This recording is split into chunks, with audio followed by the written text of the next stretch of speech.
మన vintage collections, Kadambari collections, పూర్ణిమ prints లో ఎంత కొంటే అంత ఉచితం.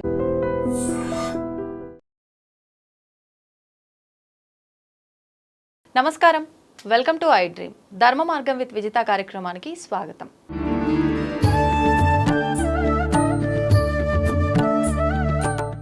సాధారణంగా మనం ఎంతో మంది వ్యక్తుల్ని చూస్తూ ఉంటాము, మనకు తారసపడుతూ ఉంటారు, వాళ్ళ గురించి తెలుసుకుంటూ ఉంటాము. కానీ ఇప్పుడు నా ముందున్న వ్యక్తి గురించి చెప్పాలి అని అంటే, సాధారణంగా ఆయన వృత్తిరీత్యా ఒక సాఫ్ట్వేర్ ఉద్యోగిగా ఉండి అసలు ఇది అంటే నేను బ్రతుకు తెరువు కోసం ఈ ఉద్యోగం చేస్తున్నాను, కానీ అసలు ఇంకేంటి, అసలు మనం మానవ జన్మ తీసుకున్నాము అంటే దానికి అర్థం ఏంటి, అసలు ఎందుకు మనం ఈ జన్మ తీసుకున్నాము, ఈ జన్మకు సార్థకత ఎక్కడ లభిస్తుంది అన్న ఒక ఉద్దేశంతో ఇదంతా ఆలోచించిన ఆయన అమ్మవారి గురించి తెలుసుకోవాలి అని ఇష్టంతో మొదలుపెట్టి మూల మంత్రాల ఉపదేశం తీసుకొని వృత్తిరీత్యా సాఫ్ట్వేర్ ఉద్యోగిగా ఉన్నారు అనంటే భక్తిగా ముక్తిని పొందడం గురించి చాలా తక్కువ ఆలోచిస్తారు. కానీ ఆయన అమ్మవారి గురించి తెలుసుకొని ఉపదేశం తీసుకొని నేను ముక్తిని పొందాలి అని ఇటు వృత్తిని బ్యాలెన్స్ చేస్తూ ఇటు ఆధ్యాత్మిక జీవనాన్ని బ్యాలెన్స్ చేస్తున్న వ్యక్తి ఇప్పుడు నా ముందరున్నారు.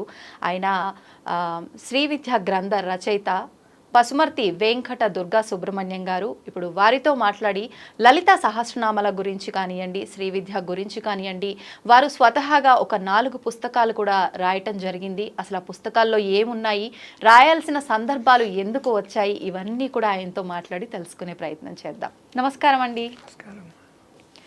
ఎలా ఉన్నారు? బాగున్నానమ్మా. మొదటి ఇంటర్వ్యూ అంట నేను మీతో చేయడం నిజంగా నాకు చాలా సంతోషంగా ఉంది. అంటే ఈ మధ్య కాలంలో మీ అంత వయసు అంటే దాదాపు మీకు 75 ఇయర్స్ 77 ఇయర్స్ అని చెప్పి నిజంగా అంటే చాలా ఆశ్చర్యంగా ఉంది. అంత ఏజ్ ఉన్న వాళ్ళని ఈ మధ్యకాలంలో చూడడం చాలా తక్కువగా. ఎందుకంటే ఉమ్మడి కుటుంబాలు కాస్త డివైడ్ అయిపోయి పెద్దవాళ్ళు ఊర్లో ఉండటము, అక్కడి వరకే చిన్న కుటుంబం, వైఫ్ అండ్ హస్బెండ్, పిల్లలు ఉండే విధానం ఎక్కువగా చూస్తున్నాం ఈ మధ్యలో. మీలాంటి వాళ్ళు చెప్పే విషయాల్లోంచి మనం మంచి చెడులు నేర్చుకునేది ఎక్కువగా ఉంటుంది, కానీ వాటికి దూరం అయ్యాం. ఈరోజు నేను మీతో మాట్లాడుతున్నంటే నాకు చాలా సంతోషంగా ఉంది. అలాంటి విషయాలన్నీ కూడా మీతో తెలుసుకోవచ్చు అనే ఆనందం నిజంగా. అయితే ముందుగా మీ గురించి మనం మాట్లాడుకుందాం, ఎందుకంటే మన ప్రేక్షకులందరికీ మీ గురించి కూడా తెలియాలి కదా. అందుకని మీరు 19 ఏళ్ల వయసులోనే మీరు ఆల్రెడీ అప్పటికే ఉద్యోగంలో ఉండి అమ్మవారికి సంబంధించిన మంత్రాలు ఇవన్నీ కూడా ఒక 5 మంత్రాలు ఉపదేశం తీసుకున్నారని చెప్పి విన్నాను. సాధారణంగా ఊళ్ళల్లో విలేజ్లో ఉన్న వాళ్ళకి అక్కడ వాళ్ళ వ్యవసాయ పనులు వాళ్ళ వృత్తి వాళ్ళు చేసుకుంటూ, లేదు అంటే ఉద్యోగంలో ఉన్న వాళ్ళు వాళ్ళ ఉద్యోగం వాళ్ళు చేసుకుంటూ ఇదే ఆలోచన ఉంటుందే తప్ప మళ్ళీ అక్కడి నుంచి ఇంకొక మార్గంలోకి వెళ్ళాలనే ఆలోచన చాలా తక్కువ మందిలో ఉంటుంది. మీకెందుకు ఈ ఉపదేశం తీసుకోవాలనిపించింది? నేను వృత్తి యొక్క ఉపాధి కోసం విజయనగరం జిల్లా గరివిడి దగ్గర శ్రీరామనగర్ అనే ఒక ఫ్యాకర్ అంటారు దాన్ని. అక్కడ ఉద్యోగాన్వేషణలో కొండా రామనాథరావు గారు ఆ ఫ్యాక్టరీలో ఒక ఆఫీసర్, ప్రొడక్షన్ కంట్రోలర్. ఓకే. వారింటికి వెళితే వారి ద్వారా ఉద్యోగం లభిస్తుంది అని చెప్పి నన్ను కొందరు స్నేహితులు ప్రోత్సహించారు. వారి ఇంటికి వెళ్ళాను. ఆ రోజున ఎవరున్నారో ఇంట్లో ఎవరున్నారో నాకు తెలియదు, కానీ కొండా రామనాథరావు గారి భార్య, ఆవిడ భార్య అక్కడ కూర్చున్నారు, ఇంకెవరితో మాట్లాడుతున్నారు. నేను వెళ్ళాను, నమస్కారం అండి అని చెప్పాను. నా మొగం చూస్తూ ఎవరు నాయనా నువ్వు అన్నారు. నాకు ఉద్యోగం కావాలి, మీ ఇంటికి రామనాథరావు గారిని కలవమన్నారు. వారిని కలవడానికి వచ్చాను. అసలు నువ్వేం చేస్తావు, ఏం చేస్తావు? చదువు పూర్తి చేసుకున్నాను. చదువు అంటే అప్పటికి మెట్రికులేషనే. చదువు పూర్తి చేసుకున్నాను, అందుచేత నాకు ఉద్యోగం కావాలి, మా ఇంట్లో ఉండిపోమన్నారు. మరి ఎందుకు ఉండిపోమన్నారు నాకు తెలియదు, కానీ మరి ఏమిటి అక్కడ వెనకాల ప్రేరణ, ఏ దైవం యొక్క ప్రేరణ కానీ నేను ఉండిపోయాను. వారింట్లో చిన్న సంచితో వెళ్ళాను. కట్టుకోవడానికి 2 జతల బట్టలు అది ఉండిపోయాను. ఆ రోజు వారింట్లో భోజనం చేశాను. రాత్రి అక్కడే వారు నాకు అన్ని ఏర్పాటు చేశారు పడుకోవడానికి.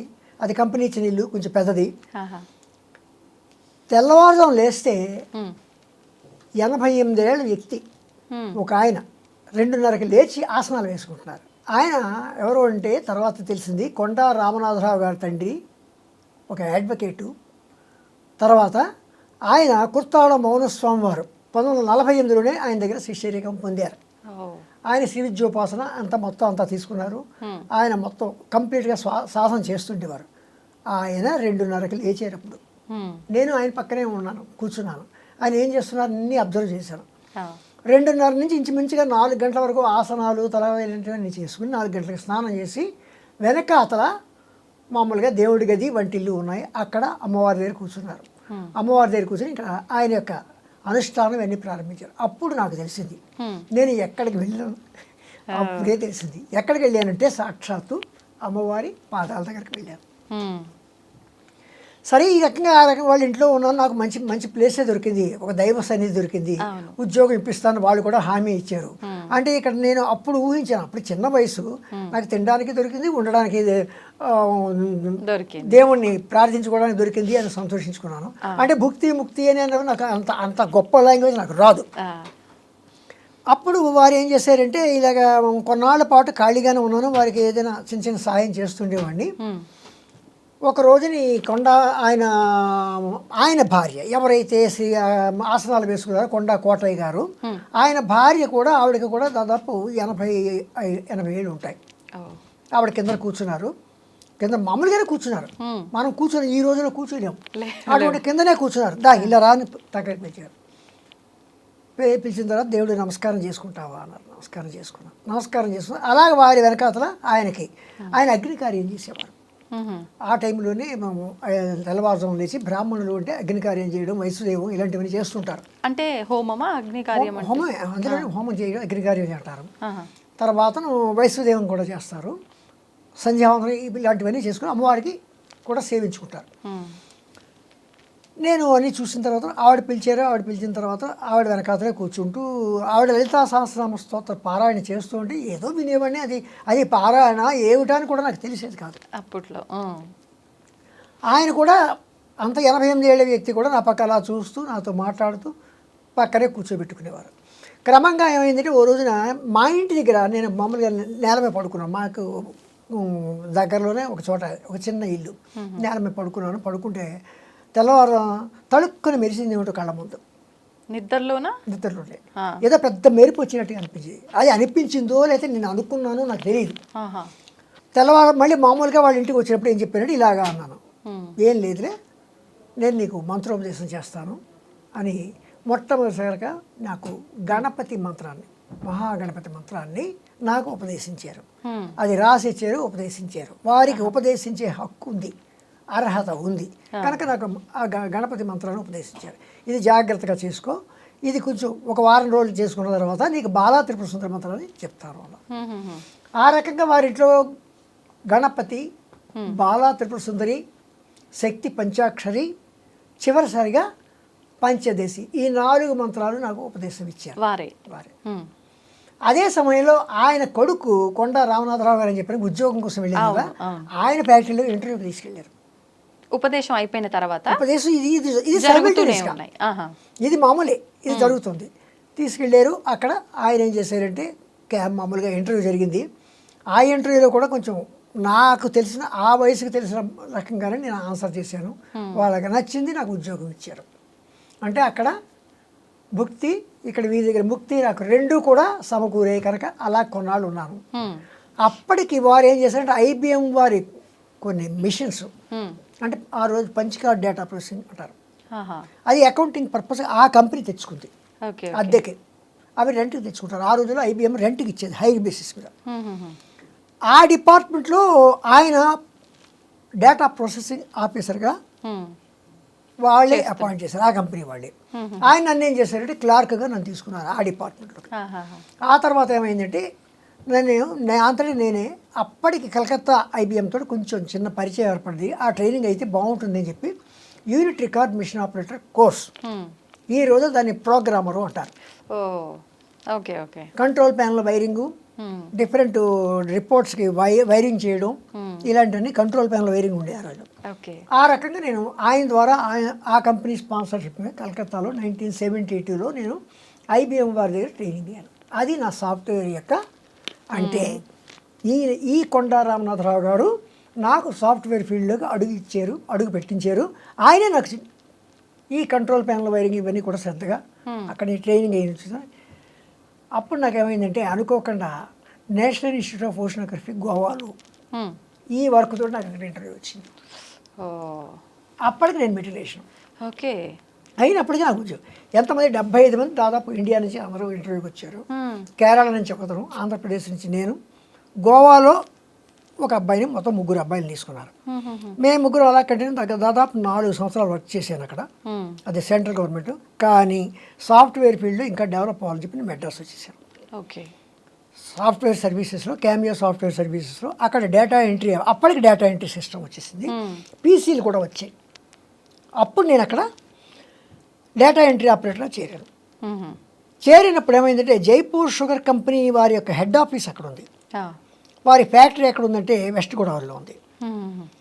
వాళ్ళకి ఏమైందంటే డేటా ఎంట్రీ ఆపరేటర్ కావాల్సి వచ్చారు, పీసీల మీద డేటా ఎంట్రీ ఆపరేటర్. నన్ను తీసుకున్నారు. నేను ఇక్కడికి వస్తే నేను ఒక్కడే కనుక నాకు అప్పటికే దాదాపు ఇంచుమించుగా 15 years ఎక్స్పీరియన్స్ ఉండడం చేత అన్నాను ఆ డిపార్ట్మెంట్కి. మన హెడ్ ఆఫ్ ది డిపార్ట్మెంట్ కావచ్చు, ప్యూన్ కావచ్చు, క్లార్క్ కావచ్చు, అన్నీ ఆ హోల్ అండ్ సోల్ నన్నే చేశారు. నన్నే చేసి నాకు తెలుసున్న పరిచయంతో ఈ కొండా రామనాథరావు గారు తీసుకున్న శిక్షణతోటి ఆ డిపార్ట్మెంట్ డెవలప్ చేసి 10 మంది స్టాఫ్ మెంబర్స్ వచ్చే స్థితికి నేను డెవలప్ చేసి ప్రోగ్రామింగ్ కూడా నా అంతటి నేను ఆ కంపెనీకి వచ్చిన ప్రోగ్రామర్స్ ద్వారా నేను ప్రోగ్రామింగ్ పికప్ చేశాను. అది నాకు ప్రోగ్రామింగ్ కంప్యూటర్లో అప్పట్లో DBase 3+ ప్రోగ్రామింగ్. ఆ తర్వాత DBase 3+ నుంచి PLSQL, D2K, తర్వాత SQL server, .NET, SQL server, C# అని ఈ లెవెల్ వరకు నేను సాఫ్ట్వేర్ ఇంజనీర్గా ఎదుగుతూ వచ్చాను. ఓకే. ఓకే. 2017లో నాకు స్మార్ట్ ఫోన్ చేతికి వచ్చింది. అప్పుడే కొనుక్కున్నాను, అంతవరకు కొనుక్కోలేదు. స్మార్ట్ ఫోన్ కొనుక్కున్నాను కనుక కొంచెం మంచి విషయాలు చెప్పాలి అని చెప్పి ఏం చేశానంటే లలితా సహస్రనామ పుస్తకం తీసి ఒక్కొక్క నామానికి నేను చిన్న చిన్న సంక్షిప్తార్థాలతోటి కొంచెం కొంచెం ప్రిపేర్ చేసి అందరికీ పంపిస్తూ క్రమంగా దాని వ్యాఖ్యానం కింద రాసుకుంటూ వచ్చాను. ఓకే. అంటే ఎందుకు వచ్చింది మీకు ఆలోచన? మంచి విషయాలు అందరికీ చెప్పాలి, వాట్సాప్లో మెసేజ్లు పంపించాలి, రకరకాల మెసేజ్లు వస్తుండేవి. నేను ఒక మంచి పని చేయాలని చెప్పి లలితా సహస్రం రోజు ఒక 2 నామాలకి నాకు అప్పటికే కథలు రాయడం, డ్రామాలు రాయడం, పద్యాలు రాయడం కొండా కోటయ్య గారి ద్వారా నేర్చుకున్నాను, ఎవరైతే మంత్రాలు నేర్పారో. అలాగే కథలు రాయడం, డ్రామాలు రాయడం నాకు మొదటి నుంచి అలవాటు. రాస్తూ ఉండేవారు ఎప్పుడు రాస్తూ. ఎటువంటి కథలు? ఎటువంటి కథలు అంటే అవి ఎన్ని పాపం జానకి, సరోజోపాఖ్యానం, ఊహాహర్ణ్యం. అంటే ఇవి దేని నుంచి బేస్ చేసుకొని రాసేవారు? ఇవి దేని నుంచి అంటే నేను ఊహించుకుంటూ ఆంధ్రప్రభకి, ఆంధ్రపత్రికకి వాటికి పంపిస్తుండేవాడిని. నేను ఊహించుకుని రాసేవాడిని, ఒక సంఘటన ఊహించుకుని, ఒక జీవితాన్ని ఊహించుకుని రాస్తుండేవాడిని. ఓకే. ఓకే. అలాగే డ్రామా రాజా పురుషోత్తమ, ఆ డ్రామాలో నేను పద్యం రాస్తే మా గురువు గారు నాకు పద్యాలు కరెక్ట్ చేసేవారు. రాజా పురుషోత్తమ, అలెగ్జాండర్కి, పురుషోత్తముడికి. ఇలాగ నేను ఏమైందంటే ఆ రచన నాకు ఆ రచనా వ్యాసంగంలో కొంచెం చెయ్యి తిరిగి ఉండడం చేత ఈ నామాల మీద కొంచెం పట్టు వచ్చిన చేత ఎలా రాయాలో, ఏ పద్ధతిలో రాయాలో అంటే వ్యాసాలు రాయడం, ఉపోద్ఘాతం ఎలా రాయాలి, దాన్ని ఎలా ముగించాలి, ఎలాగ మనం అందరికీ చెప్పాలి అనే ఒక ఐడియా మీద నేను చేశానంటే లలితా సహస్రనామ స్తోత్రం రాసుకుంటూ వచ్చాను. ఇప్పుడు అంటే ఆల్రెడీ నామాలు, స్తోత్రాలు ఇవన్నీ కూడా ఉన్నాయి. అంటే మీరు రాసిన ప్రత్యేకత ఏంటి? దాంట్లో ప్రత్యేకించి మీరు ఎలా రాశారు? ప్రత్యేకత అంటే నేను అప్పటికే తెలుసుకున్నది ఏంటంటే లలితా సహస్రం వసిన్యాది వాగ్దేవతలచే, వసిని, కామేశ్వరి, మోదిని, విమల, అరుణ, జయిని, సర్వేశ్వరి అనేవాళ్ళు వీళ్ళు వసిన్యాది వాగ్దేవతలు. అమ్మవారు వీళ్ళని పిలిచి నామాలు రాయించుకుంది. అంటే అమ్మవారిని చూసి వర్ణించిన వాళ్ళ, రాసిన వాళ్ళ? వాళ్ళే రాశారు. ఓకే. అంటే వీళ్ళెవరు? అమ్మవారి యొక్క అంశ. శ్రీచక్రాన్ని మనం తీసుకుంటే శ్రీచక్రంలో 7వ ఆవరణ ఖడ్గమాల ప్రకారం సర్వరోగహార చక్రం అంటారు. ఆ సర్వరోగహార చక్రంలో వీళ్ళు వసిన్యాది వాగ్దేవతలు వసిని, కామేశ్వరి, మోదిని, విమల, అరుణ, జయిని, సర్వేశ్వరి, కౌళిని అనేవాళ్ళు రహస్య యోగినులు. ఈ రహస్య యోగిని అమ్మవారు పిలిచి నా నామాలు రాయండి, ఈ మొత్తం 14 లోకాల్లో జపాలు, తపాలు ప్రస్తుతం అయితే చేస్తున్నారు, ముందు చేయలేకపోవచ్చు. రాను జనజీవనం ఎలా ఉంటుందంటే అంతా కంప్లీట్గా త్వరితగతిని ముందుకు వెళ్ళిపోవాలి. ఎక్కడ భోజనం చేయడం, అక్కడ ఉద్యోగానికి పారిపోవడం, ఇలాగ ఉంటుంది. ఉరుకులు పరుగులు జీవితం గడపవలసి వస్తుంది. ఇలాంటి గడప వస్తున్నప్పుడు రాను రాను కలియుగంలో ఇవన్నీ మరిచిపోయే పరిస్థితి వస్తుంది. కనీసం నా నామాన్ని స్మరణ చేస్తే చాలు, వారికి ముక్తి లభిస్తుంది. తర్వాత నా నామాలు నాకు చాలా ఇష్టము. ఎవరైతే వీటిని నామాలతో నన్ను స్తుతిస్తారో దానివల్ల నేను చాలా సంతోషపడి వారికి ముక్తిని ప్రసాదించుతాను అని చెప్పి అమ్మవారు ఏం చేసిందంటే, ఈ 14 లోకాల్లోని అందరి కోసం కూడా ఆవిడ తన నామాలు రాయమని తన అంశలోని, అంటే తనలోనే ఒక చక్రం ఉంది, సర్వరోగహర చక్రం, అంటే 7వ ఆవరణ. ఆ 7వ ఆవరణలోని ఈ 8 మందిని పిలిచి అడిగింది. వాళ్ళు వాగ్దేవతలు. ఆ నుంచి క్ష వరకు ఉన్న అక్షరాలకు వాళ్ళే దేవతలు, వాళ్ళే ముఖ్య దేవతలు. ఇంకా ఉన్నారు దేవతలు, కానీ వీళ్ళు 8 మందికి 8 గ్రూపులు. ఆ నుంచి ఆహా వరకు, కా నుంచి జ్ఞ వరకు, చా నుంచి ఇణ వరకు, టా నుంచి నా వరకు, తా నుంచి నా వరకు, పా నుంచి మా వరకు, యారా లావా శేష సహాళక్ష అని 2 గ్రూప్, మొత్తం 8 గ్రూపులకి 8 మంది వసిన్యాది వాగ్దేవ. ఈ అక్షరాలు ఏంటండి మీరు చెప్పినవి? సంస్కృత అక్షరాలు. మనం నిత్యం అంటే వీటికి దేవతలకు సంబంధం ఏంటి? సంబంధం ఉంది. ఏంటి? అమ్మవారే మాతృకా వర్ణ రూపిణి. ఈ అక్షరాలు కదా మనం పలుకుతున్నాం. అవును. ఈ అక్షరాల కూర్పే కదా మన మాటలు వస్తున్నాయి. ఈ అక్షరాల కూర్పే కదా సకల గ్రంథాలు వెలువడుతున్నాయి. కనుక వీళ్ళందరూ కూడా అక్షర దేవతలు. ఒక్కొక్క అక్షరానికి ఒక్కొక్క దేవత ఉంది. అమృత, ఆకర్షణి, ఇంద్రాణి, ఈశాని, కాళరాత్రి అంటే కాక్కగా గాయ, ఇలాగా 51 సంస్కృత అక్షరాలకి, అందుకే అమ్మవారిని మాతృకా వర్ణ రూపిణి అని కూడా అన్నారు. వీళ్ళు 10 దేవతలు. ఈ 10 దేవతలకి ఒక్కొక్క సమూహానికి మామూలుగా చెప్పుకోవాలి గ్రూప్. ఆ నుంచి ఆహా వరకు ఒక గ్రూపు, కా నుంచి ఇలాగా ఈ 8 గ్రూపులకి వసిని, కామేశ్వరి, మోదిని, విమల, అరుణ, జైని, సర్వేశ్వరి, కౌళిని అని వీళ్ళు 8 మంది 8 గ్రూపులకి చీఫ్ లీడర్స్, హెడ్, ముఖ్య దేవతలు. ఇంకా చెప్పాలంటే వసిని, కామేశ్వరి, మోదిని అంటే మన కంఠంలోను, పెదవుల్లోను, దంతాల్లోను, అంగుళ్ళలోను, నాలుక మీద మాట బయటకు వచ్చే విధానం, తర్వాత లోపల పలికే విధానం, బయటకు వచ్చే విధానం, ఇలాగ ఈ 8 కూడా వీళ్ళే. అంటే మనం పలికే శబ్దాలన్నీ కూడా వసిన్యాది వాగ్దేవతల యొక్క అనుగ్రహం ఉంటే బాగా మాట్లాడతాం, లేకపోతే అడ్డమైన మాటలతోటి దూషిస్తూ ఉంటాం.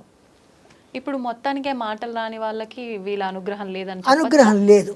అనుగ్రహం లేకపోబట్టి వాళ్ళకి మాట కూడా మాట్లాడలేకపోతారు. ఆ రకంగా అందుచేతను మాటలు అనుగ్రహం ఉంటేనే మంచి మాటలు వస్తాయి. అనుగ్రహం లేకపోతే రకరకాల మాటలు ఏవేవో వస్తుంటాయి. అలా అన్నమాట. అలాగా అటువంటి వాగ్దేవతలను పిలిచి అమ్మవారు ఏం చేసిందంటే, నా చక్రం గురించి, నా తత్వం గురించి మీకు బాగా తెలుసు కనుక మీరు నా నామాలు రాయండి అన్నారు అమ్మవారు. చెప్పి అమ్మవారు ఏం చేసిందంటే వాళ్ళ చేత నామాలు వ్రాయించింది.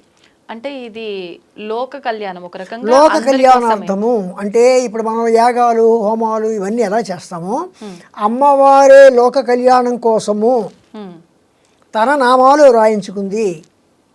ఎందుకు రాయించుకుంది? తనని ఎంత పొగిడితే, ఎందుకంటే ఆది పరాశక్తి, ఆవిడే మూలము. ఎలాగా?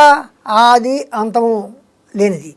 మొదటి నుంచి కలియుగం, సృష్టికి ముందు, సృష్టితోటి, సృష్టి తరువాత కూడా ఆవిడే ఉంది. కానీ సృష్టి స్థితి లయకారకులు అని చెప్పి త్రిమూర్తుల గురించి వాళ్ళకి ఆ కార్యక్రమాలు ఏర్పాటు చేసింది కూడా ఈవిడే. ఆది పరాశక్తి అంటే శక్తి మూలం. శక్తే మూలం. ఇప్పుడు శక్తి అంటే మనమైతే లలిత అమ్మవారిగా అంటే స్త్రీ దేవతగా మాట్లాడుకుంటున్నాం, కానీ శక్తికి మగ ఆడ అనేది ఉంటుందంటారా? శివశక్తి ఐక్యం అన్నారు కదా. ఎవరు? సాక్షాత్ పరమేశ్వరుడు. అక్కడ ప్రేరణ ఉంది, ప్రేరణ పొందేవాళ్ళు ఉన్నారు, ఇద్దరు ఉన్నారు. శివశక్తి ఐక్యము. శివునికి కూడా అమ్మవారే శివజ్ఞాన ప్రదాయిని. అలాగే శివ స్వాధీన వల్లభ, ఆయన దగ్గర ఆయన్ని స్వాధీనం చేసుకునేది కూడా ఆవిడే. అంటే ఇప్పుడు సాధారణంగా వాడుక భాషలో పెద్దవాళ్ళు చెప్తూ ఉంటారు శివుడాజ్ఞ లేనిదే చీమైనా కుట్టదు అంటే ఈయనకు ఆజ్ఞిచ్చే ఆవిడ అమ్మవారా? ఓకే, ఈయన మనకు ఆజ్ఞనిస్తే ఆయనకు ఆజ్ఞనిచ్చేది వీరిద్దరూ ఒకరినొకరు వీరు అంటే ఆవిడ ప్రత్యేకించి ఏమి లేరు. అందుకే అర్ధనారీశ్వర స్వరూపం. మీరు అలా అడిగారు కనుక ఈ నేను తయారు చేసిన ఫోటో మీకు తెలియజేస్తున్నాను. ఓ, ఇది మీరే తయారు చేశారా? అర్ధనారీశ్వర పరమాత్మ 14 లోకాలు సర్వం శివ శక్తైక్యం. శివశక్తి ఐక్యము. ఓ, అంటే అందుకే అంటారు కదా పార్వతీ పరమేశ్వరులో ఉన్నారు మీరు, మీకు నమస్కారం చేస్తున్నాను అంటారు. అంటే పార్వతీ పరమేశ్వరు అందుకనే కదా పెళ్ళి అయ్యేటప్పుడు ఒక అమ్మాయి ఏం చేస్తుంది, గౌరీ పూజ చేస్తుంది. అమ్మవారు లోక కళ్యాణం కోసం, ఈ రోజుల్లో లోక కళ్యాణం కోసం యాగాలు యజ్ఞాలు హోమాలు ఎలాగైతే చేస్తుంటామో అమ్మవారు ఈ స్ఫూర్తిని ఆనాడే ఇచ్చింది. ఎలా చేసింది? తన కోసం రాబోయే తరాల్లో, రాబోయే కాలాల్లో, రాబోయే యుగాల్లో హోమాలు యజ్ఞాలు యాగాలు అందరూ చేయలేరు, రాను రాను ఉరుకులు పరుకులు జీవితాలు గడపవలసి వస్తుంది. అటువంటిప్పుడు సూక్ష్మంలో మోక్షం కలిగించాలని చెప్పి తన నామాలను అమ్మవారు రాయమని చెప్పింది. ఎందుకు చెప్పింది? తనే మాతృకలలో సప్తకోటి మంత్రాధినేత. ఎన్ని మంత్రాలు, మొత్తం మంత్రాలన్నిటి కూడా తానే సప్తకోటి మంత్రాధినేత. సప్తకోటి అంటే 7 కోట్ల మంత్రాలకి ఆవిడే అధినేత. అన్నున్నాయా మనకు మంత్రాలు? ఆ 7 కోట్ల మంత్రాలని మళ్ళీ వసినీ మంత్రాలు, కామేశ్వరి మంత్రాలు, మోదిని మంత్రాలు, విమల మంత్రాలు, అరుణ మంత్రాలు, జైనీ మంత్రాలు, సర్వేశ్వరి మంత్రాలు అని మళ్ళీ 8 గ్రూపులుగా 8 సమూహాలుగా ఆ మంత్రాలని అమ్మవారే. అంటే వసిని అంటే కొన్ని మంత్రాలు వశం కోసం, పరిస్థితులు వశం చేసుకోవడం కోసం, కామేశ్వరి కోరికలు తీర్చుకోవడం కోసం, మోదిని ఆమోదించడం కోసం, ఇలాగా ఈ సప్తకోటి మంత్రాలని 8 సమూహాలుగా చేసి ఈ వసిని, కామేశ్వరి, మోదిని, విమల, అరుణ, జైని, సర్వేశ్వరి, కౌళిని అనే ఈ 8 వాగ్దేవతల చేత అటువంటి మంత్రాధినేతలైనటువంటి వాళ్ళు వీళ్ళు. అటువంటి సప్తకోటి మంత్రాధినేత అయిన అమ్మవారు ఏం చేసిందంటే తన మీద నామాలు రాయమంది. అంటే ఏ మంత్రం తీసుకున్నా, ఏ నామం తీసుకున్నా ఒక మంత్రం ఉచ్చరించినట్లే. ఒక్కొక్క మంత్రంలోనూ కూడా ఒక్కొక్క నామంలో కూడా నామ మంత్రము అవుతుంది. ఒక నామం చెప్తే ప్రతి నామం ఒక్కొక్క నామ మంత్రం అవుతుంది. ఎందుకని? అక్కడ రాసిన వాళ్ళు ఎవరు? వసిని, కామేశ్వరి వాగ్దేవతలు రాశారు. అందుకని అంత అది అని ఏమంటాం అంటే అంత శక్తివంతమైనవి మంత్రాలు రాయమని చెప్పింది కనుక ఈ వసిన్యాదులు అమ్మవారు చెప్పినట్టుగా రాశారు. ఇప్పుడు అంటే ఆవిడ అంశగా ఈ వసిన్యాది వాగ్దేవతలని ఆమె అంటే క్రియేట్ చేసి ఒక రకంగా సృష్టించి వీళ్ళతో రాపించింది. వీళ్ళతోటే రాపించడానికి వెనకాల కూడా ఏదైనా ఆంతర్యం ఉందా? ఉంది. ఏంటండి? వీళ్ళెవరు? సర్వరోగహర చక్రంలో వీళ్ళెవరంటే రహస్య యోగినులు. వీళ్ళు వాగ్దేవతలు. అంటే రహస్యంగా ఉన్న వాళ్ళన? రహస్యం అంటే రహస్య యోగినులు. రహస్య యోగినులను వీళ్ళు ఎందుకన్నామంటే వీళ్ళ భావాలు, వీళ్ళని మనం అనేక రకమైన భావాలు తీసుకోవచ్చు. మనకి తెలియని భావాలు ఎన్నో అందులోంచి వస్తాయి. అంటే అక్షరాల్లో కూడా, అమ్మవారి నామాల్లో కూడా అనేకమైన భావాలు వస్తాయి. ఒక నామం తీసుకుని శ్రీమాత్రే నమః అన్నాం. ఆ మంత్రం వెనక ఎన్నో భావాలు ఉంటాయి.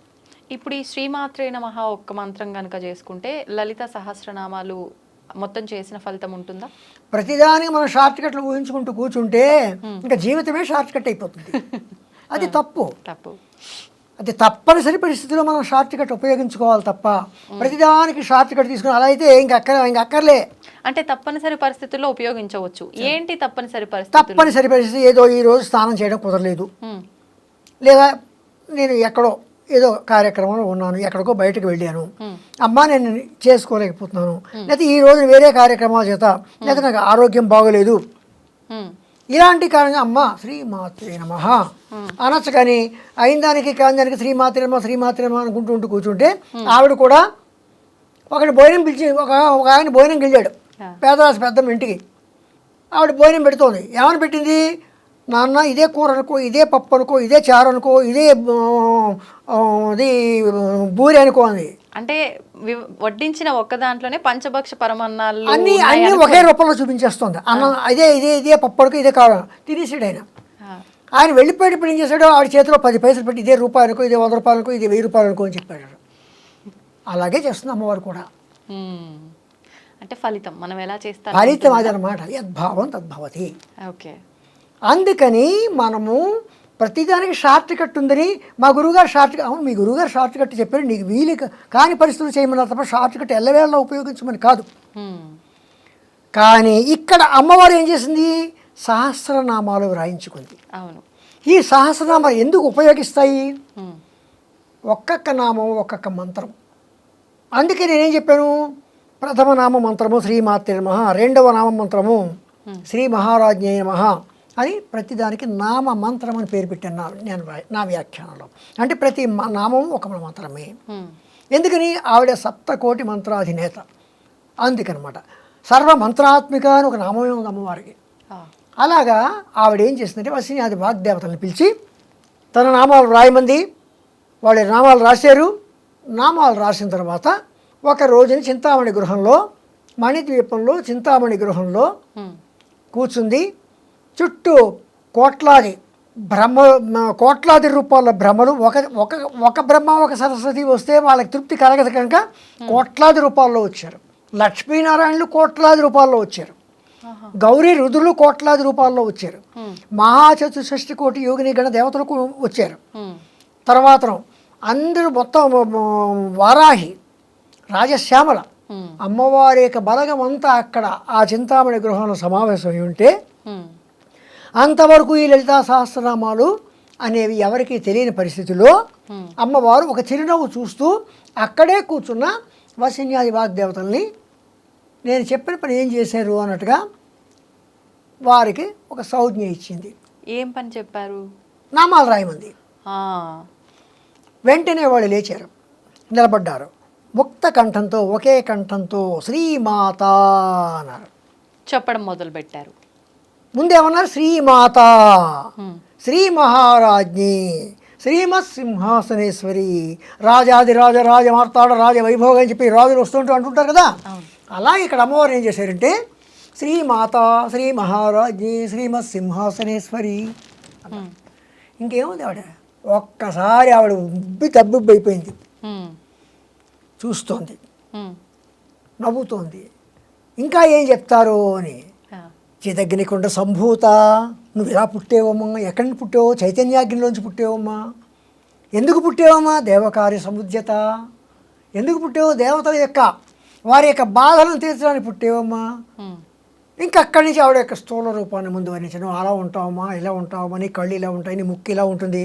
ఎలాగా, చతుర్బాహు సమన్విత, రాగస్వరూప పాశాఢ్య, క్రోధాకార అంకుశోజ్వల, మనోర్గుపేక్షు కోదండ, పంచతన్మాత్ర సాయక, నిజాలన ప్రభాపూర మధ్య బ్రహ్మాండ మండల, చంపకాశోక పున్నాగ సౌగంధిక లసత్కజ, కురువింద మణిశ్రేణి. ఇవన్నీ పొగుడుతున్నారు.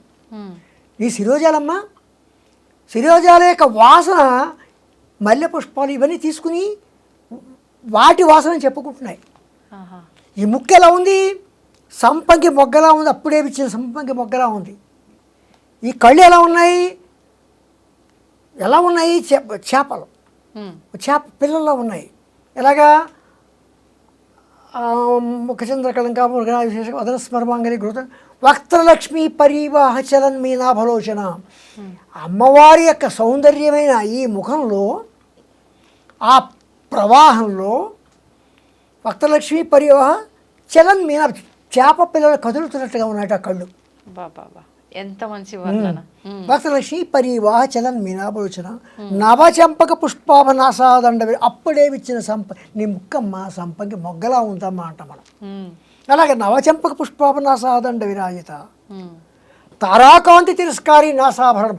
అమ్మా నీ ముక్క ఎలా ఉందంటే శుక్ర నక్షత్రం కన్నా, అంటే నక్షత్రాలన్నిటికన్నా కాంతి విందిన శుక్ర నక్షత్రం కన్నా ఇంకా దేదీప్యమానంగా, ఇంకా కాంతులు, తారాకాంతి తిరస్కార నాసాభరణం అవసర. కదంబ మంజరీ క్లుప్త కర్ణపూర మనోహర. నీ చెవులు ఎలా ఉన్నాయి, కదంబ పువ్వులు. అంటే కదంబ మంజరీ క్లుప్త కర్ణపూర మనోహర అంటే కదంబం అంటే కదంబ పుష్పాలు. పుష్పం. ఆ, ఈ కదంబ పుష్పాలు ఇక్కడ గుర్తులు ఉన్నాయట. కదంబ మంజరీకృత కర్ణపూర్వం తాటంక యుగళీభూత. సూర్యచంద్రులు ఇద్దరు కూడా ఇక్కడ అమ్మవారికి తాటంకములు, చౌకమ్మలు. చెవి దుద్దులు. తాటంక యుగళీభూత తపనోడప మండల పద్మరాగ శిలాదర్శ పరిభావి కపోరము.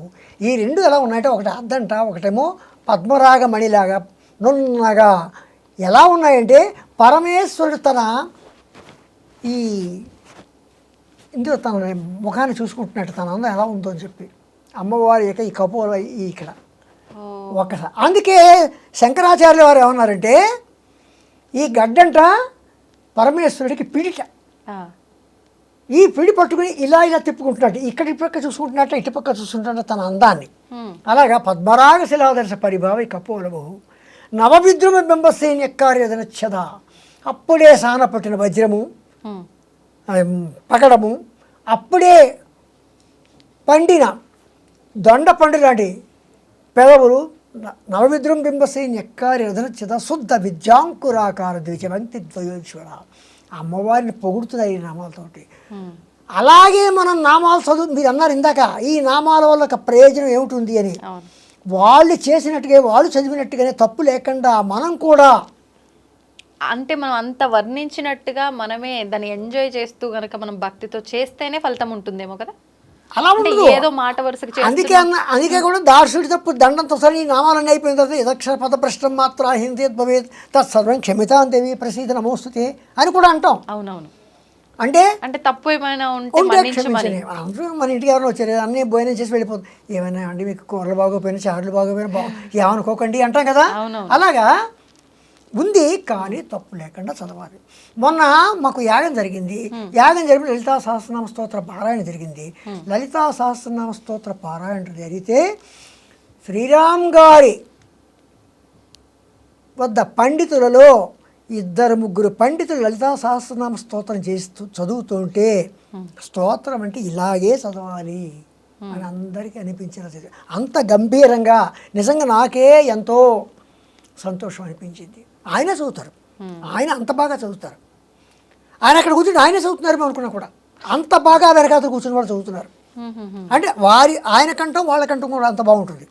అలాగా అంత గంభీరంగా చదువుతున్నారు. అంత గంభీరంగా చదువుతున్నారు కనుకనే అక్కడికి లలితామ్మవారు వచ్చింది అని మనం భావన చేసుకోవచ్చు. ఆ కుంకుమ, ఆ పూజ చేసిన కుంకానికి అంత పవిత్రత ఏర్పడిందని కూడా అనుకోవచ్చు. అలాగా ఈ నామాలు ఎలాగున్నాయంటే మొదటి నామాలన్నీ కూడా 54 నామాలు కూడా 6 నుంచి 54 నామాలు వరకు కూడా అమ్మవారి యొక్క స్థూల రూపం, అమ్మవారి యొక్క శరీరం. మనం ఫోటోలో చూస్తున్నాం సాధారణ అమ్మవారి ఫోటోల్లో, అది ఆ ఆకారాన్ని అలా వర్ణించుకుంటూ వచ్చారు. ఆకార వర్ణన, స్థూల రూప వర్ణన. తర్వాత మీరు ఇందాక అన్నారు పంచదశి మంత్రం అన్నారు. మూల మంత్రాత్మిక ఎలాగా శ్రీమద్వాగ్భవకూటైక స్వరూపముఖ పంకజ అంటే అండి అమ్మవారి యొక్క ఈ ముఖం ఎలా ఉందిట, వాగ్భవకూటము. వాగ్భవకూటం అంటే ఏమిటి, పంచదశి మంత్రానికి 3 భాగాలు. వాగ్భవకూటము, కామరాజకూటము, శక్తి కూటము. పంచదశి మంత్రంలో క ఏ ఈల హ్రీం, క ఏ ఈల హ్రీం, ఈ 5 అక్షరాలు వాగ్భవకూటము అంటే సరస్వతి సమూహం. అంటే కూటము అంటే కూటం అంటే గ్రూప్. ఓకే. వాగ్భవకూట శ్రీమద్వాగ్భవకూటైక స్వరూప ముఖ పంకజ. అమ్మవారి ముఖం ఎలాంటిదంటే వాగ్భవకూటం అంటే అక్కడి నుంచే మనకి అన్ని మనకి జ్ఞానం. అలాగే అమ్మవారి యొక్క ఈ ముఖం వాగ్భవకూటం శ్రీమద్వాగ్భవకూటైక స్వరూప ముఖ పంకజ. కంఠాత కటి పర్యంత మధ్యకూట స్వరూపిణి. కంఠం నుంచి కటి వరకు మధ్యకూటం కామరాజకూటం. ఆకలి దప్పులు, ప్రేమ బాంధవ్యాలు ఇవన్నీ కూడా. అందుకని ఇది కామరాజకూటం, ఇది శక్తికూటం. ఇది శక్తికూటం ఎందుకైంది, ఇంత మొత్తం శరీరాన్ని కూడా మోసేది. అంతేకాదు మనం నేను నడిచానంటే మరి అమ్మవారి యొక్క శక్తికూటం నాకు లభించినట్లే కదా. 1317 కిలోమీటర్లు నడిచానంటే ఈ మామూలు విషయం శక్తికూటం. అలాగా అమ్మవారి యొక్క క ఏ ఈల హ్రీం, హసక హల హ్రీం, సకల హ్రీం, ఇవి 3 కూడా వాగ్భవకూటము, కామరాజకూటము, శక్తి కూటము. ఇది మూలమంత్రం. శ్రీ విద్య యొక్క మూలమంత్రం యొక్క మంత్ర స్వరూపిణి అమ్మవారు. అమ్మవారి యొక్క సూక్ష్మ శరీరము శ్రీ విద్యా మంత్రమైన పంచదశి మంత్రము అని ఇక్కడ భావన. ఓకే. శ్రీమద్ వాగ్భవకూటైక స్వరూపముఖ పంకజ కంఠాదకటి పర్యంత మధ్యకూట స్వరూపిణి శక్తి కూటైకతాపన్న కక్షతో భాగధారిణి మూల మంత్రాత్మిక మూలకూటత్రయ కళేబర. ఇదంతా పంచదశి మంత్ర వర్ణన. అంటే వసిన్యాది వాగ్దేవత ఎంత చక్కగా వస్తున్నారు. ముందు అమ్మవారిని పొగిడారు, అమ్మవారి స్థూల రూపాన్ని వర్ణించారు, అమ్మవారి యొక్క సూక్ష్మ, ఇలాగ ఇవన్నీని ఈ నామాల్ని ఇందాక మనం ఎక్కడికను ఈ నామాలకి మీరు భాష్యం రాయాలి అని ఎందుకు అడిగారు కదా, దానికి ఇంత చెప్పాల్సి వచ్చింది. ఈ నామాలకి వసిన్యాది వాగ్దేవతలు రాశారు, ఇంత క్రమంగా రాశారు కనుక ఈ నామాలకి ఇంత పాపులారిటీ వచ్చింది, ఈ నామాల్లో ఉన్న భావం ఎంత వచ్చింది. అందుకే శ్రీ లలితా సహస్రనామ స్తోత్రాన్ని శ్రీ లలితా సహస్రనామ శాస్త్రము అని కూడా అంటాం. శాస్త్రము అని కూడా చెప్పచ్చు. ఎందుకంటే సకల శాస్త్ర సర్వ మంత్ర ఎలాగనంటే ఛందస్సార శాస్త్రసార మంత్రసార తలోదరి అనే అమ్మవారిని ఛందస్సార శాస్త్రసార అని కూడా అన్నాం అమ్మవారిని. అమ్మవారికి ఆ నామాలు ఉన్నాయి.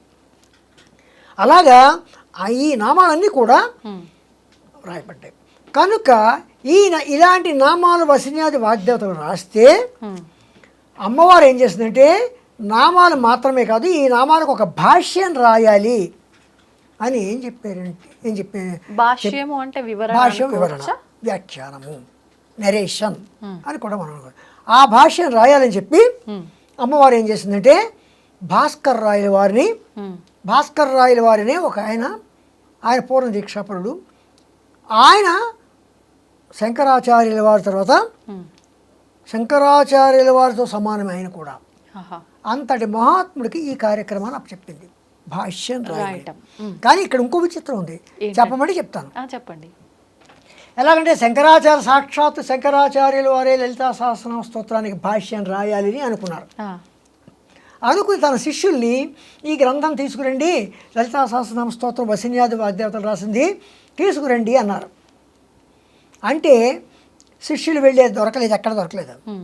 ఒక అమ్మాయి వచ్చింది, చిన్న అమ్మాయి ఇచ్చింది ఆయనకి, మాట ఆడకుండా తెచ్చేసి వెళ్ళిపోయింది. ఆయనకి ఎవరికి శంకరాచార్యుల వారికి ఇచ్చి వెళ్ళిపోయింది. ఆయన చూసే కాదు, అదేమిటిది విష్ణు సహస్రనామ స్తోత్రం. అవునా? అప్పుడు మళ్ళీ ఈ అమ్మాయి ఇది కాదమ్మా, ఈ లలితా సహస్రనామ స్తోత్రం కాదమ్మా అని అమ్మాయిని పంపించేశారు. మళ్ళీ వెళ్ళి పంపించారు. మళ్ళీ ఆ అమ్మాయి వచ్చింది, మళ్ళీ ఇంకో పుస్తకం ఇచ్చింది, అది విష్ణు సహస్రనామం. మళ్ళీ ఎందుకని మళ్ళీ విష్ణు సహస్రనామం? అదే ఆయన కూడా దివ్య దృష్టితో ఆలోచించారు. అప్పుడు ఆలోచిస్తే ఈ పని నీది కాదు. అంటే తీసుకొచ్చిన అమ్మాయిది కాదా, రాయాల్సిన కాదు రాయాల్సింది ఈయన కాదు. ఆ తెచ్చిన అమ్మాయి ఎవరో బాలా త్రిపుర సుందరి. ఓ, అంటే అమ్మవారే అంటే అక్కడ ఆదేశిస్తుంది, ఈ పని నీది కాదు, ఇవి రాయాలి నువ్వు అని శంకరాచార్యులు ఆదేశించాడు. ఆయన దివ్య దృష్టిలో చూశారు. అమ్మా నన్ను ఈ పని వద్దంటే అలాగా, నేను రాసే తీరుతాను అని సౌందర్యలహరి రాశారు ఆయన. సౌందర్యలహరి లలితా సహస్రనామ స్తోత్రంలో 1000 నామాల యొక్క స్థానాన్ని 100 శ్లోకాల్లో ఆయన పెట్టేశారు అక్కడ. సౌందర్యలహరి అంటే ఈ నామాలకి రాయడానికి తర్వాత కాలంలో భాస్కర్ రాయల వారు వస్తారు అని చెప్పి ఆయన భాష్యం రాశారు. మీరు నన్ను అడిగారు మీరు ఎందుకు రాశారు. ఇప్పుడు నేను చెప్తున్నా, అందరూ రాస్తున్నారు, నేను రాస్తున్నాను. అందరూ కథలు రాస్తున్నారు, నేను కథ రాశాను. అందరూ నవలు రాశాను, నేను నవలు రాశాను. అలాగే అందరూ రాస్తున్నట్టుగా నా భావంతో నేను రాసుకున్నాను. కానీ ఎంతమంది రాసిన ఈ వ్యాఖ్యానం అంతా ఎక్కడిది? భాస్కర్ రాయల వారు రాసిన వ్యాఖ్యానం మాత్రమే మాతృక. మీకు అర్థమైందమ్మా? ఆ రకంగా లలితా సహస్రనామ స్తోత్రానికి భాష్యం భాస్కర్ రాయల వారు రాస్తే చాలామంది రాసుకుంటూ వచ్చారు భాష్యాలు. ఆ భాష్యాలు రాస్తుంటే ఒక భాష్యానికి పోయిన భాష్యం అంటే అందులో సెంట్రల్ మీనింగ్ అంటే అందులో బేస్ చేసుకున్నదంటే అర్థం కూడా ఒకటే బేస్మెంట్ వస్తుంది. కానీ వారు చెప్పింది డిఫరెంట్ వేస్లో చెప్పుకుంటూ వచ్చారు. అంటే ఎందుకు చెప్పుకొచ్చారంటే ఒక్కొక్క శాస్త్రాన్ని వర్ణించుకుంటూ, ఒక్కొక్క శాస్త్రాన్ని అక్కడ ఉటంకిస్తూ, ఒక్కొక్క శాస్త్రాన్ని ఎగ్జాంపుల్ చెప్పుకుంటూ వారి క్రమంలో వారు చెప్పుకుంటూ వచ్చారు. ఇప్పుడు ఒక విషయం అడుగుతా అండి, ఏమనుకోవద్దు. అంటే ఒక ఉన్న గ్రంథాన్నో సంథింగ్ ఏదో ఒక దాన్ని తీసుకొని దాని నుంచి మనం పలు రకాలుగా రాసినప్పుడు మీ భావాన్ని బట్టి మీరు, నా భావాన్ని బట్టి నేను రాస్తున్నప్పుడు దానిలో ఉన్న సారాంశం కరెక్ట్గా యాప్ట్గా ఇక్కడ వస్తుందా? అంటే మారిపోయే అవకాశం లేదా? మారదు. ఆ, వీళ్ళు రాసినా వాళ్ళు రాసినా ఆ బేస్మెంట్ మాత్రం వదలరు. ఓకే, అంటే ఆ మూలం ఎక్కడ మూలం ఎక్కడ వదలరు. ఆహా. మూలం ఎక్కడ అక్కడ అమ్మవారిని చెప్పుకుంటారు, అమ్మవారిని చెప్పుకుంటూ ఇంకో మార్గంలో చెప్పుకోరు అమ్మవారిగానే చెప్పుకుంటూ వారి భావాలతో అమ్మవారి యొక్క తత్వాన్ని మాత్రం వివేదించకుండా రాస్తారు. ఇప్పుడు తత్వం అన్నారు కాబట్టి లలిత సహస్రనామాల్లో ఈ 1000 నామాల్లో నుంచి మనం గనక ఒక తత్వాన్ని అర్థం చేసుకొని పూజ లాగానో మంత్ర రూపంలోనో చెయ్యాలి అంటే ఎటువంటి తత్వాన్ని తీసుకోవచ్చు అంటారు? మొత్తం లలితా సహస్రనామాలకి ఉన్న తత్వం అంతా ఒకటే. ఏంటండి? ఏమిటంటే ఆదిపరాశక్తి. ఆవిడ ఆదిపరాశక్తి అనే రూపాల్లో ఉంది. ఆ అన్ని రూపాల్లో ఆదిపరాశక్తి యొక్క స్వరూపం, సూక్ష్మ స్వరూపంలో చెప్పుకోవాలంటే పంచదశి మూల మంత్రాత్మిక. ఆవిడ యొక్క లీలలు రకరకాల ఉన్నాయి. భండాసుర వధ తర్వాత ఇంకా చాలా చాలా చాలా ఉన్నాయి. ఆవిడ యొక్క లీలలు అన్ని రకాలుగా లీలలు ఉంటాయి. ఆ రకంగా అవన్నీ అవి ఎవరు చెప్పినా ఇవి చెప్పినా అవే చెప్తారు. కానీ వారి వారి భావాల్లో వారి ప్రజలకి ఏ రకంగా ప్రజల వద్దకు ఏ రకంగా తీసుకెళ్తారో ఆ రకంగా వారి యొక్క భాషలో చెప్తారు. కానీ నేను వారంత పండితుడిని కాను. నేను నా భావంలో నేను ఒక కథ రాసినట్టుగా, ఒక నవల రాసినట్టుగా, ఒక డ్రామా రాసినట్టుగా నా భాషలో అత్యంత సులభతరంగా అత్యంత సరళంగా అర్థమయ్యేలాగా వారు చెప్పిన భావాల్ని నేను ఎక్కడా కూడా విభేదించకుండా వారితో అంగీకరించుతూ రాసే ముందు కూడా నేను చెప్పుకుని వస్తున్నాను. పెద్ద పలానా వారు పలానా చాగంటి కోటేశ్వరరావు గారు చెప్పినట్టుగా విన్నాను, పలానా సామవేద షణ్ముఖ శర్మ గారు చెప్పింది విన్నాను, పలానా భాస్కర్ రాయలు వారి గ్రంథం చదివాను, ఇంకా పెద్ద పెద్ద వారి యొక్క భాష్యాలు చదివి నా మాటలుగా నేను రాస్తున్నాను. ఎంతకాలం పట్టింది మీకు రాయడానికి? నేను ఎంతకాలం అంటే 2017 నుంచి అలా రాసుకుంటూనే దాదాపు 5-6 సంవత్సరాలు రోజుకి 2 నామాల చొప్పున రాసుకుంటూ వచ్చాను. అంటే అందరికీ అర్థమయ్యే రీతిలో నేను వాట్సాప్లో మెసేజ్లుగా పెట్టేవాడిని. అది అసలు దీనికి అసలు కారణం అది. ఇప్పుడు ఉదాహరణకి ఆల్రెడీ ఉన్న ఆ మూలంలోంచి ఒక నామం తీసుకుంటే ఆ నామము ఆ విధంగా అర్థం చేసుకుంటే ఎలా ఉంటుంది, మీరు రాసిన దాంట్లోంచి అదే నామం తీసుకుంటే దాని భావం మాకు ఎలా అనేది వేరియేషన్ అదే అర్థం వస్తుంది, సేమ్ వస్తుంది. అమ్మవారి యొక్క తత్వం ఎక్కడ విభేదింపబడదు. అంటే వివరణ ఈజీగా అర్థమవుతుంది. అంటే వివరణ ఈజీగా అర్థమవుతుంది. ఏమో నాకన్నా ఈజీగా రాసిన వాళ్ళు ఉంటారు, నాకన్నా బాగా రాసిన వాళ్ళు ఉంటారు, ఉండవచ్చు. నా తృప్తికి నేను రాసుకున్నాను. నా తృప్తికి రాసుకున్నది నచ్చిన వాళ్ళు ఏం చేస్తున్నారంటే, గురు ఇలా ఇవ్వండి మేము చదువుకుంటాము అంటున్నారు.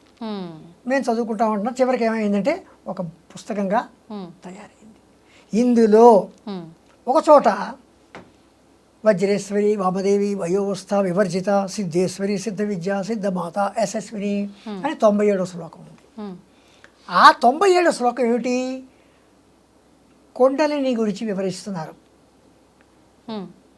ఏమిటిది? షట్చక్రాలు. షట్చక్రాల గురించి అక్కడ వివరిస్తున్నారు. వజ్రేశ్వరి వామదేవి వయోవస్థ వివర్జిత సిద్ధేశ్వరి సిద్ధ విద్య సిద్ధమాత యశస్విని అని వివరిస్తున్నారు.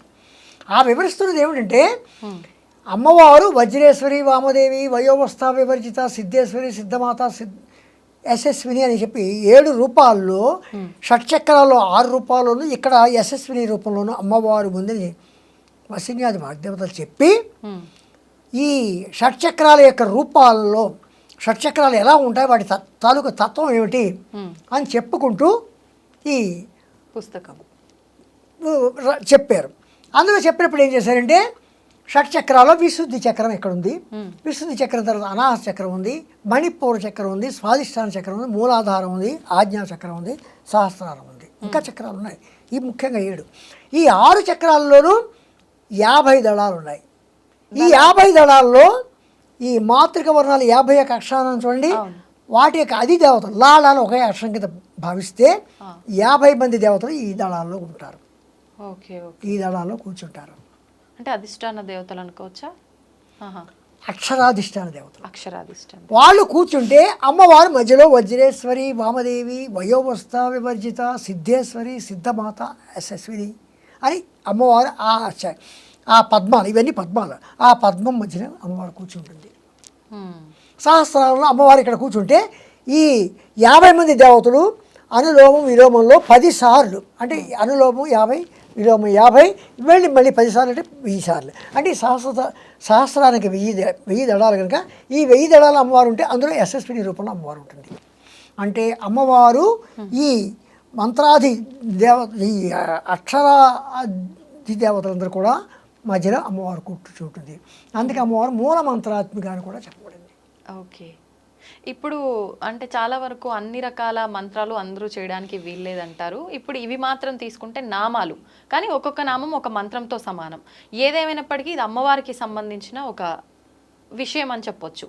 ఇవి చెయ్యాలి అని అంటే ఎవరైనా అర్హులేనా, చేయడానికి నియమాలు ఏమైనా పాటించాలా అనే విషయానికి వస్తే దాని గురించి ఏమైనా ఉందా వివరణ? నియమాలు అంటే ప్రత్యేకించి నియమాలు ఏం లేవు.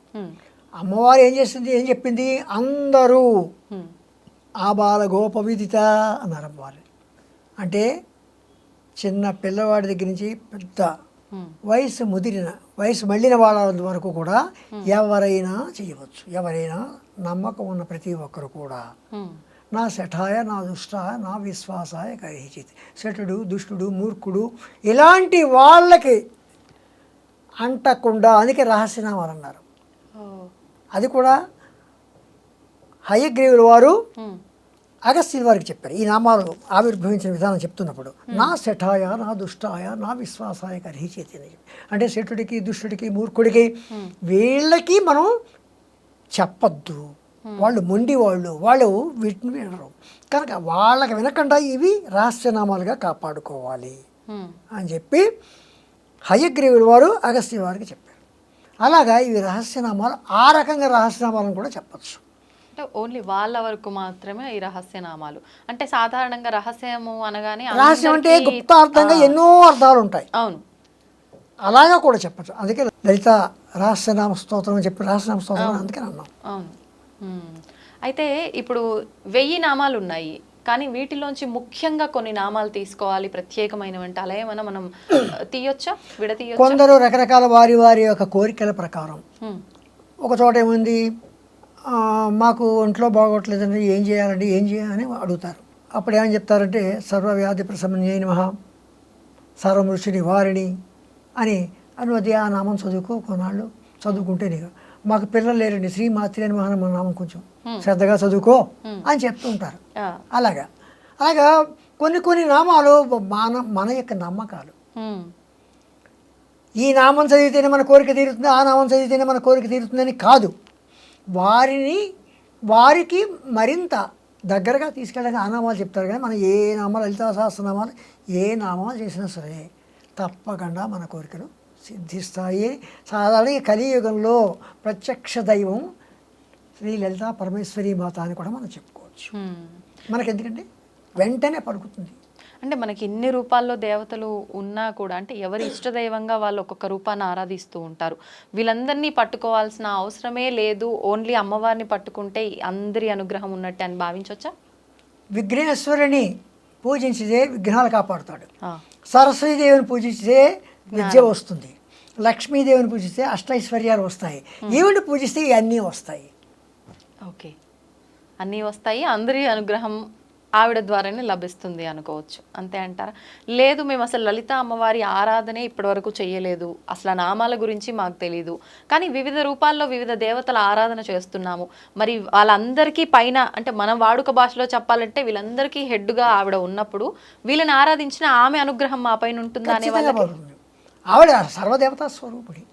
అక్కడ ఆవిడకి ఆ భేదం లేదు. మనకు ఉంది భేదం. మనలోనే హిందూ మతంలోనే రకరకాల మతాలు ఉన్నాయి, ఉండొచ్చు, కానీ ఆవిడకి ఆ భేదం లేదు. అంచేతను ఆవిడ భాషారూప, ఏ భాషకైనా, ఏ భావానికైనా, ఏ మతానికైనా, అంటే ఏంటి, మన హైందవ మతం గురించి చెప్తాం. ఏ మతమైనా సరే అన్నింటికి కూడా ఆవిడ, అంటే అప్పట్లో వివరించిన విధానాల్లోనే ఏ కులమైన ఏ మతమైన అని వివరించారు. కానీ పురాణాలు శాస్త్రాల ప్రకారంగా తీసుకుంటే కులాలు అనే భాష భావనే ఎక్కడా లేదు అని చెప్పి ఇప్పుడు చెప్తూ ఉంటారు కదా, మరి అప్పుడు అలా ఉద్దేశించి ఎందుకు చెప్పారంటారు? అక్కడ కులాలు అనేవి ఆ రోజుల్లో చెప్పినవి ఏంటంటే వృత్తుల ప్రకారం చెప్పారు వృత్తుల ప్రకారం ఒకటి. రెండోది ఏంటంటే బ్రహ్మస్వరూపులు, బ్రహ్మణ యొక్క పరమాత్మ యొక్క ముఖంలోంచి పుట్టిన వాళ్ళు బ్రాహ్మణులు, భుజాల్లో నుంచి పుట్టిన వాళ్ళు క్షత్రియులు, ఊరువుల్లోంచి పుట్టిన వాళ్ళు వైశ్యులు, పాదాల్లోంచి పుట్టిన వాళ్ళు శూద్రులు అని చెప్పారు. అది కావచ్చు, కానీ వృత్తిరీత్యా మాత్రమే కులము. ఓకే. తర్వాత వృత్తిరీత్యా అని చెప్పి చెప్పుకుంటూ వచ్చారు.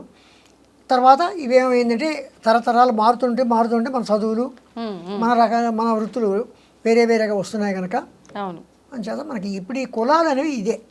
కులం అంటే ఏం లేదు, ఒక సమూహం. ఆ సమూహంలో వాళ్ళే దాని మూలంగా ఏమైందంటే కులాలు ఏర్పడ్డాయి. ఓకే. ఇప్పుడు ఈ లలితా సహస్రనామాలకి శ్రీ విద్యకి మధ్య సంబంధం ఏమైనా ఉందండి? శ్రీ విద్య లలిత. కానీ లలిత అమ్మవారు ఈ విధానము ఇదంతా కూడా మనం మాట్లాడుకునే దాన్ని బట్టి ఇదంతా సాత్వికంగా మనం ఆచరించే విధానం. శ్రీ విద్య అనగానే తంత్రము అనే రకంగా మాట్లాడుతూ ఉంటారు కదా, అదంతా అదేమిటంటే శ్రీ విద్య అనేసరికల్లా అనుష్ఠానపరంగా మంత్రానుష్ఠానపరంగా మనం అమ్మవారిని సేవించే విధానాన్ని శ్రీ విద్య అంటాం. దానికి సులభంగా ఇప్పుడు ఖడ్గమాల ఉంది, ఖడ్గమాల చదువుతున్నాం. ఖడ్గమాలలో 9 ఆవరణల గురించి చెప్పారు. ఇది ఎవరైనా చదవచ్చు. కానీ దీనికి నవావరణార్చన వేరేగా ఉంది. నవావరణార్చన ఎందుకు చేస్తున్నాం? ఆ నవావరణార్చన చేస్తే ఎంతో, దానికి 10 నిమిషాల్లో చదువుకునే ఖడ్గమాల కూడా అంతే అని చెప్తున్నారు. అంటే వాటికి వీటికి దానికి అది వారు చేస్తున్నారు. ఎవరైతే అర్హత ఉందో, ఎవరైతే దాని అనుష్ఠానం తీసుకున్నారో వారు చేస్తున్నారు. అది శ్రీ విద్యాపరంగా. ఖడ్గమాల పరంగా అయితే ఇది ఖడ్గమాల మామూలుగా ఎవరైనా చేసుకోవచ్చు. ఇలాంటివి ఉంటాయి. అంటే మీరు అన్నట్టుగా ఉపాసన తీసుకొని ఒక దీక్షలాగా చెయ్యాలి నిత్యం అనుకునే వాళ్ళు ఈ రకంగా శ్రీ విద్యాపరంగా వెళ్ళాలి. లేదు మేమంతా నార్మల్గా ఎటువంటి నియమాలు ఇవన్నీ లేవు చేసుకుంటాము అనుకుంటే ఖడ్గమాల ప్రకారం కానీ లేదా సహస్రనామ పారాయణ కానీ లేదా శతనామ పారాయణ కానీ ఇలా ఏవో పారాయణలు చేసుకోవచ్చు. స్తోత్రాలని మనం పారాయణ చేస్తాం. ఇప్పుడు ఈ సహస్రనామ పారాయణ చేయాలి అని అంటే పర్టికులర్గా ఒక సమయం ఏమైనా చూసుకోవాలంటారా? నా ఉద్దేశంలో అయితే ఇది కూడా అమ్మవారిని స్తుతించడమే కనుక ఎప్పుడు పెడితే అప్పుడే స్తుతించుకోవచ్చు. కాకపోతే ఏంటంటే మన పద్ధతి ప్రకారం ఏంటంటే బాత్రూమ్కి వెళ్ళిన బట్టలు కాకుండా శుచి శుభ్రత మాత్రం పాటించాలి. అలా చూసుకొని మనది మనకు కరెక్ట్ అనిపిస్తే మనం చేసుకోవచ్చు. ఇప్పుడు లలితా అమ్మవారి ఆరాధన మీరు చెప్పినట్టుగా ఈ సహస్రనామాలు ఇవన్నీ చేసుకుంటూ శ్రీచక్ర రూపంలో ఆరాధించవచ్చా? ఎవరైనా చెయ్యొచ్చా? లేదు అంటే ఇందాక మీరు అన్నట్టుగా శ్రీ విద్యా ఉపాసకులు మాత్రమే? ఇక్కడ శ్రీచక్రం అనేసరికల్లా అది ఉపాసన పరంగానే వస్తుంది. ఎందుకంటే ఒక శ్రీచక్రం అంటే మేరు ప్రస్థానం తీసుకుంటాం. ఆ శ్రీచక్రం మేరు పూజ చేసుకోవాలంటే కొంచెం ఉపాసన పరంగా కొంత అర్హత సంపాదించుకోవాలి. అర్హత లేకుండా శ్రీచక్రం మీరు జోలికి వెళ్ళకూడదు. అదే శ్రీచక్రం ప్రింట్ చేసిన శ్రీచక్రం లామినేషన్ చేసింది మనం పూజ చేసుకుంటున్నాం, ఫోటో రూపంలో తప్పు, పర్వాలేదు. ఒక దేవుడికి ఎలాగైతే ఫోటోకి అగరత్తి వెలిగిస్తామో అలాగే ప్రింట్ చేసిన శ్రీచక్రానికి లేదా ఒక రాగి రేఖ మీద వేసిన శ్రీచక్రానికి మామూలుగా పూజ చేసుకోవచ్చు. కానీ మేరు ప్రస్థానం కానీ లేకపోతే బీజాక్షరాలతో వ్రాయబడిన శ్రీచక్రం ఆల్రెడీ అందులో అమ్మవారిని ప్రతిష్ఠించిన శ్రీచక్రాలకి వీటికి కొంత మంత్రోపదేశాలు అనుష్ఠానపరంగా కొన్ని చేయవలసిన క్రమాలు ఉంటాయి కనుక అవి ఎవరు పెడితే వాళ్ళు చేయడం మంచిది కాదు. ఎందుకంటే బీజాక్షరాలు సరిగా పలకలేకపోవడం, బీజాక్షరాలు వెనక ముందులు రావడం ఇలాంటివన్నీ వస్తాయి కనుక అది కేవలం అనుష్ఠాన పనులు మాత్రమే చేయాలి అని వస్తుంది. ఓకే. అంటే ఇప్పుడు ఇందాక మీరు ఆల్రెడీ చెప్పున్నారు, మనం గనక ఈ సహస్రనామాలు అందరూ చదవాలి, సమయంతో పని లేదు, ఏదైనా తప్పులు ఉంటే ఆఖరణ మన్నించమని ఎలాగూ వేడుకుంటాం, కానీ తప్పులు చదవకుండా మాత్రం చెయ్యాలి అని చెప్పి తెలియకుండానే అది నోరు తిరగటంలో కానివ్వండి, ఏదో రకంగా తడబడటము, ఆ తప్పులు అనేది దొర్లుతూనే ఉంటాయి. కానీ ఇవి నామం కాబట్టి తప్పుపోయినా పర్లేదు అనుకోవచ్చా? లేదు నామంతో కూడి ఉన్న మంత్రాలు అనుకున్నాం కాబట్టి ఇది దోషంగా మారుతుందంటారా? ఏమైనా దోషంగా మారుతుందా అంటే ఒక విషయం తప్పు అంటున్నారు, రైట్ అంటున్నారు. రామునితో కపివరుండిట్లనియే, రామునితో కపివరుండిట్లనియే. బాగుంది కదా, వినడానికి బాగుంది కదా. రాముని తోక పివరుండిట్లని అంటే ఎలా ఉంటుంది చెప్పండి? అసలు అర్థమే మారిపోయినట్టు. మరి ఇది అలాంటి ఆ, ఇది అలాంటిది కదా. అవును. అప్పుడు ఒకసారి ఆ నామం మనం విరవకోవడం చోట విరిచి ఉమ్, అయితే ఇంకో నామంలో ప్రథమాక్షరం ఈ నామంలో కలిపి Hmm. ఇంకోటి చేస్తే అది దోషణ కింద కూడా రావచ్చు, భూషణ కింద కాకుండా. అది తప్పు కదా. అవును. అమ్మవారి దగ్గర పూజ చేస్తామని కూర్చొని అమ్మవారిని దూషిస్తే ఎలాగా? అంటే మనం తెలిసి చెయ్యట్లేదు కదా, అయినా దోషమైనా. అందుకే కొంచెమైనా మనం తెలుసుకోవాలి, కొంతైనా తెలుసున్న వారి దగ్గర మనం తెలుసుకోవడం మంచిది. ఉమ్, ఏం పర్వాలేదు చేస్తే మంచిదేమంటే చేస్తే చేసేయచ్చు, తప్పేం లేదు, ఆవిడే ఏమనుకోదు. ఉమ్, కానీ అది మంచిది కాదు. ఉమ్, ఆవిడే క్షమిస్తుంది, ఆవిడ శిక్షించదు. ఉమ్, శిక్ష అనేది అమ్మవారు ఎప్పుడు కూడా శమము దమము తితీక్ష తన భక్తులకి ఉండమంటోంది, ఉమ్, తనలోనూ ఉంచుకుంది. తితీక్ష అంటే ఏమిటి? అవతల వాడు అపకారం చేసినా మనం అపకారం చేయకూడదు, అమ్మవారి తత్వం అది. ఓకే. అలాగే తన భక్తులకు కూడా అదే గుణం, శమము దమము తితీక్ష, ఈ 3 గుణాలు ఉండాలని అమ్మవారు చెప్తోంది.